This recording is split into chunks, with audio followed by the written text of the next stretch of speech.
한국의 철학자 태계 이황 제1편. 말이 사람을 부리는가, 사람이 말을 부리는가. 한국 성리학의 최고봉 태계 이황 1501년에서 1570년. 우리나라에서 잘 알려진 철학자 가운데 한 사람이며 세계적으로도 이름난 학자입니다. 우리가 가장 많이 쓰는 1,000원짜리 지폐에 그의 근엄한 얼굴이 그려져 있기도 하고, 서울에는 그의 호를 따서 이름 붙인 태계로라는 길도 있습니다. 더구나 제자들과 자손들을 잘 둔 덕에 오늘날에도 그의 사상을 본격적으로 다루는 태계학 국제학술회의가 우리나라뿐만 아니라 미국, 독일, 러시아, 중국 등지에서 10여 차례에 걸쳐 열려 세계적으로도 이름을 떨쳤습니다. 태계학이란 표현처럼 어떤 사람의 이름이나 호 뒤에 학이라는 말을 붙여 다양한 학문 분야에서 연구 대상으로 삼는 경우는 흔하지 않습니다.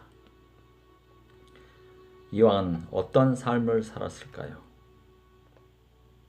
이황은 1501년 경상북도 안동군 도산면에서 진성 이씨 집안 8형제 가운데 막내로 태어났습니다.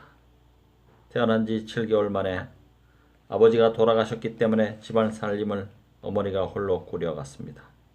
어머니 박씨는 자식들에게 세상 사람들이 너희들을 과부의 자식이라서 배우지 못했다고 업신여기는데 너희들이 100배 노력하지 않는다면 어찌 이런 비난을 면할 수 있겠느냐고 꾸짖었다고 합니다. 아마도 어머니의 엄격한 교육이 이황에게 어린 시절부터 성실하게 공부하는 태도를 만들어 주었을 것입니다. 또한 이 무렵 이황의 마음 씀씀이를 엿볼 수 있는 일화가 있습니다.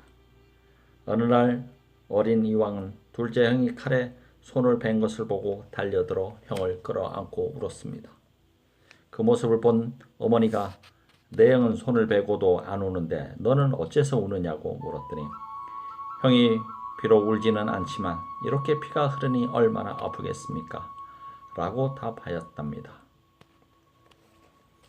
이황은 어려서 동네 노인에게서 천자문을 배워 글자를 익혔고 12살부터 작은 아버지로부터 본격적인 공부를 배웠으며 20살 무렵에는 침식을 잃을 정도로 주역에 몰두하기도 하였습니다. 하지만 젊어서는 틈틈이 집안일을 도와야 했기 때문에 늦은 나이에야 벼슬에 나갈 수 있었습니다.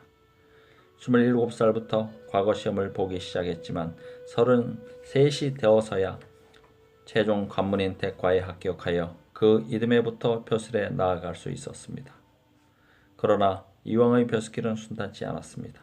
자신을 찾아보지 않았다는 이유로 벼슬에 나간 초기부터 당시 권력을 휘두르던 김한노의 미움을 사서 역사를 기록하는 사관의 직책에 추천되었지만 임명받지 못한 적도 있었습니다.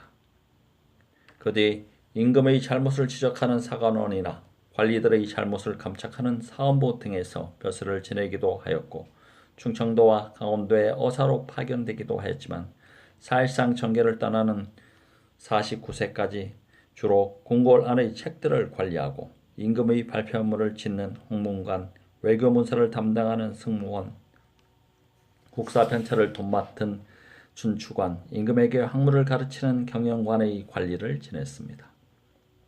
이황은 43세 무렵 기회만 생기면 벼슬에서 물러나 자연에 묻혀 지내려고 하였습니다. 여러 번 병을 핑계로 벼슬을 사용하였고 고향 마을에 암전을 지어놓고 그곳에 머물기도 하였습니다. 48세부터는 스스로 청하여 풍기와 단양의 군수를 맡고 있다가 직책상 상관인 경상도 감사에게 3번이나 사직서를 올렸지만 답이 없자 허락도 받지 않은 채 벼슬에서 물러나 고향으로 돌아옵니다. 이 일로 2계급 강등 처분까지 받았지만 이황은 전혀 개의치 않았습니다. 이황이 자신의 호를 태계라고 지은 것도 이 무렵입니다. 태계는 복잡한 세상에서 물러나 신학가에 머무른다는 뜻입니다. 본래 이황의 고향 마을에는 토끼 냇물이라는 뜻의 토계가 흐르고 있었습니다. 이황은 이 냇물 이름을 태계로 고치고 자신의 호로 삼았던 것입니다. 그는 다음과 같은 시를 지어 자신의 심경을 나타냈습니다. 물러서니 내 분수에 편안하고 학문이 늦었으니 늙어 감히 걱정일세. 시냇가 언덕 위에 머물 곳을 정해놓고 흐르는 물가에서 날마다 반성해 보내. 그 뒤 지금의 국립대학 총장에 해당하는 성균관 대사성이나 홍문관과 예문관의 대제학, 예조판서, 이조판서 등을 지내기도 하였지만 틈만 나면 물러나와 자연에 묻혀 지냈으며 제자들이 많이 몰려들자 장소를 도산으로 옮겨 서원을 짓고 그곳에서 제자들을 가르치고 많은 글을 쓰면서 남은 생애를 보냈습니다. 특히 한국 철학사에서 중요한 위치를 차지하는 기대승과 사단 칠천 논쟁이 훌륭한 임금이 되기를 바라면서 선조에게 올린 성학 십도 등이 모두 이 무렵에 나오는 것입니다. 이왕이 살던 조선 중기는 정치적으로 매우 혼란한 때였으며 무오, 갑자, 기묘, 을사 등 4대 사화가 이 무렵에 일어났습니다. 따라서 연산군 때 태어나 중종, 인종, 명종, 선조 5 임금의 통치 기간에 걸쳐 살았던 이왕의 생애가 사실 4대 사화와 직접 얽혀 있다고 해도 지나치지 않습니다. 이왕이 태어나기 3년 전에 무오 사화가 있었고 4살 무렵 갑자 사화가 일어났으며 19살 때는 기묘 사화가 있었고 45살 때 을사 사화가 벌어집니다. 특히 을사 사화 때는 태계 자신도 관직에서 물러났고 감사를 지내기도 한 그의 형은 곤장을 맞고 기양을 가다가 매맞은 후유증으로 도중에 죽고 말았습니다. 이 같은 시대 상황이 이왕을 정치에 참여하기보다는 물러나 살림에 묻히도록 하였을 것이고 이왕의 철학에는 그러한 시대 상황에 대한 인식이 그대로 드러나 있습니다. 사화는 앞에서 보았듯이 살림 세력과 훈구 세력의 대립이었습니다. 살림파는 국가와 사회를 걱정하는 양심적인 지식인들이었으며 훈구파는 임금 주변에 빌부터 권력을 휘두르면서 자신의 이익을 챙기는 기성 관료들이었습니다.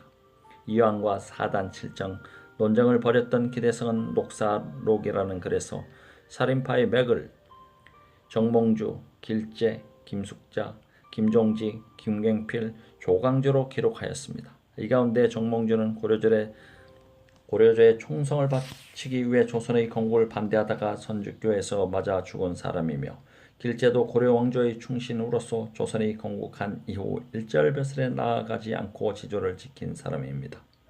초기 살인파는 이처럼 조선이 건국하고 나서는 벼슬에 나아가지 않았습니다. 그러나 조선이 안정을 이루면서 살인의 후예들도 벼슬에 나아가기 시작하였습니다. 길재는 자신 아들을 세종 때 벼슬에 내보내면서 자신의 고려 왕조를 섬겼던 그런 마음으로 조선을 섬기라고 당부하였습니다.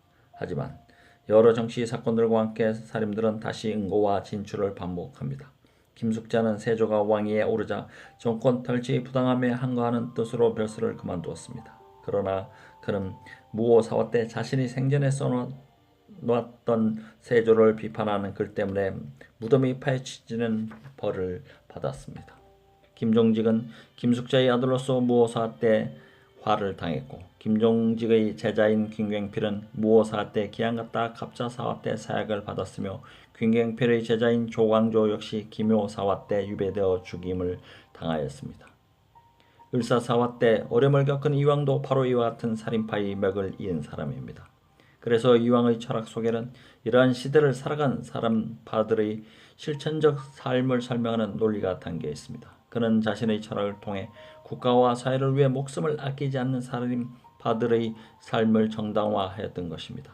이왕의 철학은 사화 속에서 편한 한국의 성리학의 고결한 꽃이라고 할 수 있습니다.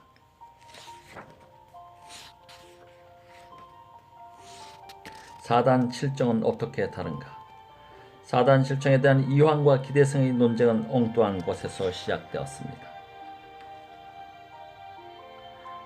53세 무렵 서울에 살고 있던 이황에게 옆집 사는 정지훈이라는 사람이 찾아왔습니다. 정지훈은 처음에는 살인파 학자인 김정국에게서 학문을 배우다가 스승이 죽은 뒤부터는 그의 형 김한국을 따르는 학자였습니다. 그는 일찍이 동생과 함께 성리학을 공부하는 과정에서 자신이 얻은 이해를 바탕으로 하늘과 인간이 도덕적으로 어떻게 연결되는지를 그림으로 그리고 그 옆에 설명을 덧붙였습니다. 이 글과 그림은 천명도설이라 불렀습니다. 정지훈은 이것을 두 스승에게 보이고 자신의 이해가 옳은지를 확인하려 하였지만 흔쾌한 답을 듣지 못하다가 10년 만에 마침 옆집에 사는 이왕에게 보여 해답을 얻었던 것입니다. 이왕은 정지훈이 가져온 천명도서를 보고 사단 칠정을 이와 기로 연결 지어 설명한 부분을 고쳐주었습니다.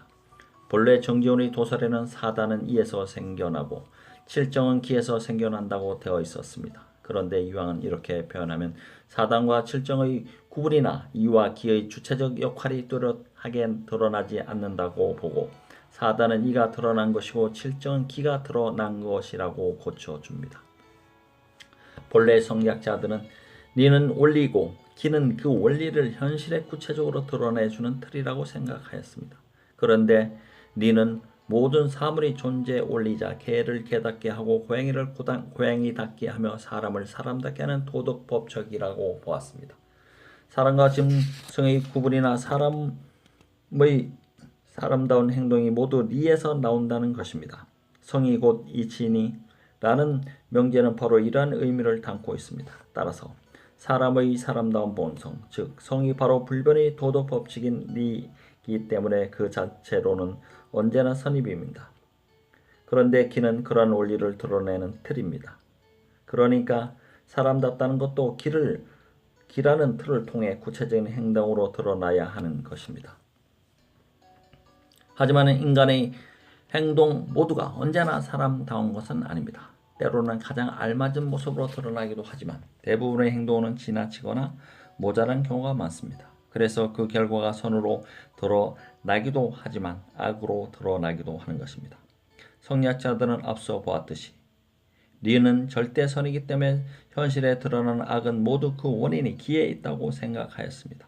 그래서 언제나 선으로 기결되는 사단은 불변의 도덕 법칙인 니에서 온 것이고 알맞게 드러난 경우도 있고 지나치거나 모자란 경우도 있는 칠정은 현실에서 선일 수도 있고 악일 수도 있는 기에 그 원인이 있다고 한 것입니다. 이런 생각에서 이왕은 정지훈의 표현이 분명치 못하다고 생각하여 사단은 니가 드러난 것이고 칠정은 기가 드러난 것이라고 고쳐주었던 것입니다. 정지훈의 청명도서를 고쳐준 이왕은 그가 얼마 안가 벼슬을 그만두고 고향인 안동으로 내려갔습니다. 하지만 이왕이 고쳐준 부분이 많은 학자들 사이에서 논란을 일으켰고 6년이 지난 뒤 33살의 젊은 선비 기대승이 자신보다 26세 위인 대학자 이왕에게 먼저 문제 제기를 하면서 논쟁이 시작됩니다. 기대승은 호가 고봉으로 1558년 명종 때 과거에 급제하여 사관을 지내고 있었습니다. 논쟁은 1559년부터 1566년까지 8년 동안 계속되었고 그동안 두 사람은 9편 정도의 편지를 주고받았습니다. 한 해에 한 통가량의 편지가 오갔을 뿐입니다.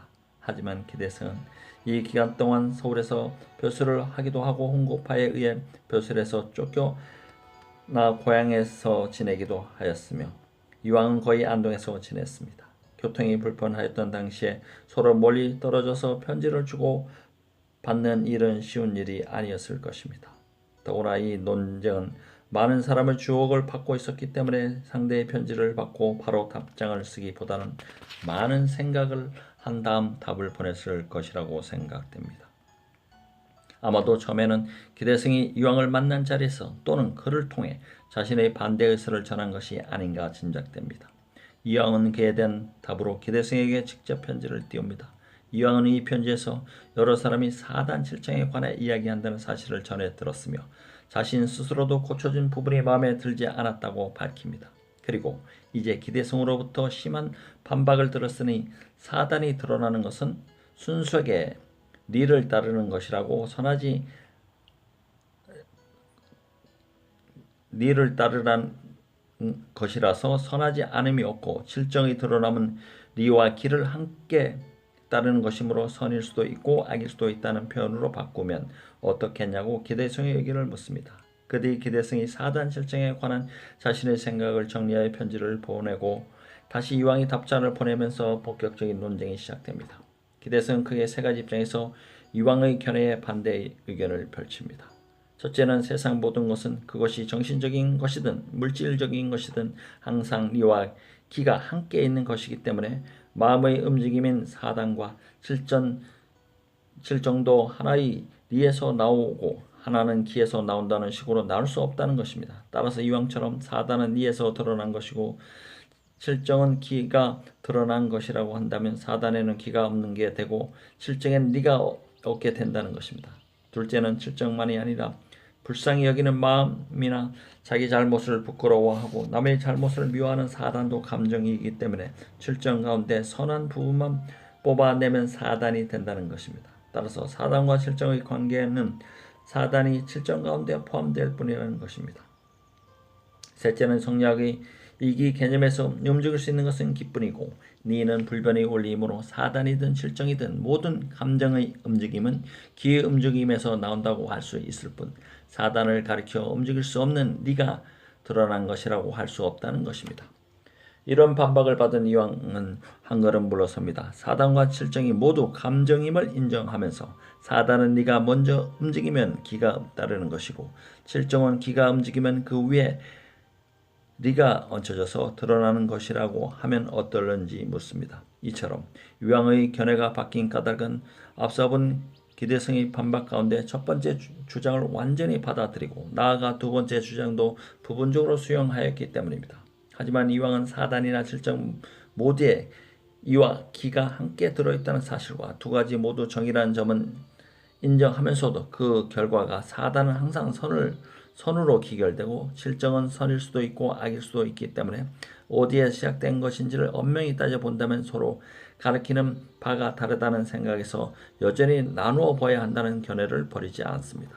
또한 이왕은 이와 기가 떨어질 수 없다고 해서 사단을 기에 섞어 말한다면 기는 악의 근원이기 때문에 사단에도 선만 있을 수 없게 된다고 합니다.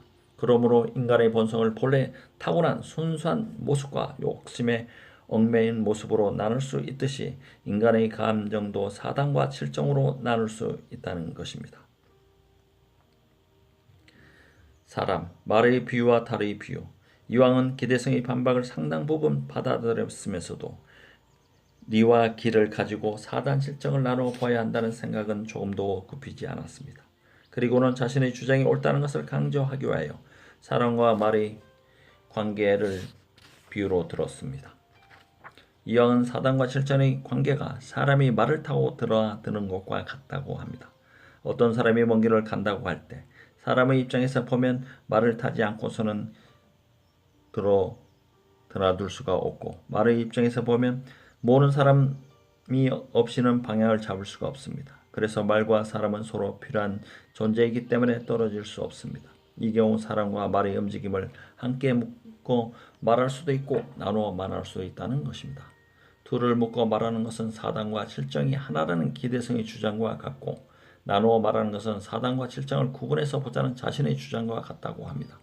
그리고 이왕은 한 걸음 더 나가 사람이 말을 타고 가는 것을 보면서 사람이 간다고만 말하고 말에 대해서는 말하지 않아도 말의 움직임이 그 속에 포함되는 것이 사단이고 반대로 말이 간다고 하면 사람은 말하지 않아도 사람의 움직임이 그 속에 담겨 있는 것이 질정이라고 합니다. 이 같은 이왕의 주장에는 어떻게 말하더라도 말과 사람이 함께 있는 것이지만 무엇을 주로 보느냐에 따라 달라질 수 있다는 생각이 담겨 있습니다. 이왕이 비유한 사람과 말의 관계는 자신의 주장에 담긴 리와 기의 관계를 빗댄 것입니다. 앞서 보았듯이 이왕은 사단의 중심이 리에 있기 때문에 리가 먼저 움직이면 기가 리의 움직임을 따라가게 되는 것이며 질정의 중심은 기에 있기 때문에 기가 먼저 움직이면 리가 기의 움직임 위에 실려가게 된다는 것입니다. 이 비유를 구체적인 현실로 가져와서 생각을 해보면 다음과 같습니다. 어떤 사람이 말을 타고 가는데 술에 몹시 취해 있다면 말은 주인의 통제를 받지 않기 때문에 제멋대로 갈 것입니다. 그래서 처음에 말에 오르면서 가족이 기다리는 집으로 가겠다고 생각했지만 깨어보니 집이 아니라 평소에 자기가 잘 다니던 술집 앞이거나 엉뚱한 시냇가 풀밭일 수도 있습니다. 하지만 반대로 사람이 말에 오를 때부터 정신이 맑고 의지가 굳다면 말이 제대로 물가로 찾으려 하거나 다른 말들을 쫓아가려 하더라도 잘 몰아서 점의 뜻한 목적지에 아무 일 없이 도달할 수 있을 것입니다. 사실 이 예배에 나오는 사랑과 말은 우리 마음속에 들어있는 심리적 요소들입니다. 사람이 반드시 손으로 기억을 대는 순수한 마음이라면 말은 자신의 이해관계를 따지다 보면 우연히 손에 기결할 수도 있지만 오히려 악으로 드러날 수도 있는 또 다른 심리를 뜻합니다. 이러한 이왕의 설명에 대해서 기대성은 달을 비유로 들면서 반박합니다. 사람이 태어나면서부터 가지고 있는 순수한 본성은 하늘에 떠있는 달과 같다는 것입니다. 이 본성이 바로 성리학에서 성증리, 즉 본성이 곧 이치다라고 할 때의 리에 해당한다고 합니다. 그러나 구체적인 현실의 인간 본성은 기라는 그릇에 담겨져 나타나며 이것을 순수한 본성과 구별하여 기질지성이라고 부릅니다. 어떤 사람은 화를 잘 내고 어떤 사람은 잘 울고 어떤 사람은 차갑고 어떤 사람은 온화한 것은 사람마다 다 기질이 다르기 때문입니다. 기대서는 이 기질지성을 물속에 비친 달과 같다고 하였습니다. 물론 사단과 칠정은 모두 기질지성이 밖으로 드러난 것이기 때문에 물속에 비친 달의 경우와 비슷합니다. 비록 있는 자리는 다르지만 하늘에 있는 달만 달이라 하고 물속에 비친 달은 물이라고 해서는 안 되는 것이 기대성의 입장입니다. 이 같은 기대성의 생각은 같은 감정이기 때문에 사단을 칠정 속에 포함시키려고 했던 것처럼 탁월한 순수한 본성도 현실적인 인간의 본성인 기질지성 속에 포함시켜 이해하려 한 것입니다. 그리고 기대성은 사단이나 칠정이 모두 물속에 비친 달과 같지만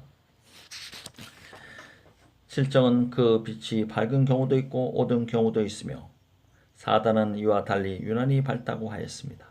그러면서 다시 사단 가운데서도 원래의 빛은 밝지만 물결의 움직임 때문에 알맞게 드러나지 못하는 경우가 있고 칠정 가운데도 그 결과가 알맞게 드러나는 것이 있다고 하면서 알맞게 드러난 칠정의 경우를 이왕의 견해처럼 본다면 과연 리에서 나왔다고 하는 것이 옳을지 기에서 나왔다고 하는 것이 옳을지를 따집니다. 그리고는 이런 경우는 사단과 무엇이 다르다고 보는지를 묻습니다. 이 같은 비유와 질문은 결국 사단과 칠정을 분리시키지 않으려는 생각을 잘 보여줍니다. 또한 기대성은 달 비유와 아울러 리와 기의 관계를 해와 달의 관계에 비유하였습니다. 해는 항상 본래 모습 그대로 있지만 구름이 어떻게 하느냐에 따라서 맑을 수도 있고 흐릴 수도 있다는 것입니다. 흐린가 맑은가는 구름에 달려있을 뿐입니다. 그리고 흐렸다가 구름이 걷히면 해의 본 모습이 그대로 드러나지만 거기에는 조금이라도 더하거나 뺀 것이 없는 것입니다. 이는 사단과 칠정 모두 리와 기에 함께 있음을 인정하면서도 사단은 네가 먼저 움직인 것이라 보는 이왕의 견해에 대해 움직이는 것은 오직 기뿐이라는 생각을 밝힙니다. 그뒤 이왕은 기대성의 질문에 대해 조목별로 답하는 편지를 써 놓았지만 보내지 않았습니다. 아마도 서로의 생각이 더 가까워지기는 어렵다고 판단하였던 것 같습니다. 그 대신 이왕은 논쟁을 마무리하자는 내용의 편지를 보냈고 이를 본 기대성도 결론처럼 자신의 생각을 정리한 두 편의 글을 보냅니다. 이왕도 두 번이나 편지를 보내어 자신과 기대성의 견해가 다른 것은 근본은 같으면서도 작은 부분에서 차이가 나기 때문일 뿐이라고 하였습니다. 결국 논쟁은 시원한 결말을 보지 못하고 끝난 셈입니다. 논쟁을 통해서 기대성과 이왕은 사단과 칠정이 모두 정이며 두 가지 모두 리와 기를 함께 지니고 있다는 점에서 의견을 같이 하였습니다. 하지만 끝내 기대성은 사단과 칠정을 나눠보지 말자는 의견을 굽히지 않았고 이왕도 나눠보자는 의견을 버리지 않았습니다. 아울러 이왕은 사단의 경우 리가 움직이는 생각을 놓지 않았고 기대성 또한 네가 중심이 된다는 생각에 동의하면서도 움직일 수 있는 것은 기뿐이라는 생각을 견지하였습니다. 이런 점에서 본다면 두 사람 모두 각자가 처음부터 가지고 있었던 가장 중요한 생각을 조금도 바꾸지 않았다고 할 수 있을 것입니다. 1편을 이상으로 마치겠습니다.